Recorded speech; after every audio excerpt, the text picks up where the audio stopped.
రండి, చాలా రోజుల తర్వాత వచ్చారు, నన్ను ఆశీర్వదించండి. కూర్చోండి, చల్లగా మజ్జిగ పంపిస్తాను తాగుదురు గాని. అక్క, ముందు నువ్వు ఉప్మా తినేసి బీపీ టాబ్లెట్ వేసుకున్న తర్వాత ఏ పనైనా చెయ్యి. ఈ పిల్లలు ఆ పొయ్యి దగ్గర ఏ మాటలు, బయట ఆడకపోండి. అంటలు అవుతున్నాయి, పొయ్యిలన్నీ గరం గరం ఉన్నాయి, సురుకులు అంటుతాయి. సవిత, ఆ పూలోడికి పాలోడికి ఫోన్ చేయి, కరెక్ట్ టైంకి రానే రారు. పంతులకి కట్నంతో పాటు అన్ని ఉన్నాయో లేవో సరిగ్గా చూసుకోమని ఇంకొకసారి ఫోన్ చేసి గుర్తు చేయండి. మళ్ళీ కరెక్ట్ టైం కడ కూర్చొని అడుగుతాడు, అది తీసుకురండి ఇది తీసుకురండి అని.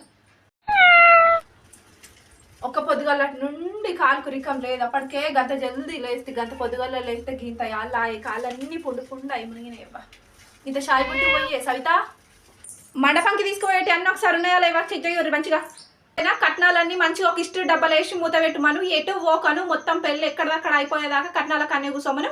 ఆ గిఫ్ట్లు ఏమన్నా అది గోనె సంచులు వేసి పట్టుకొని కూర్చోమరా అని.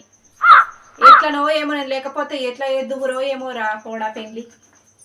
పిల్లలు ఉప్మా అవుతుంది, ఉప్మానే తినాలి. ఉప్మా తినే వరకు ఏమి తినొద్దు, ఆడుకోండి అప్పటి వరకు.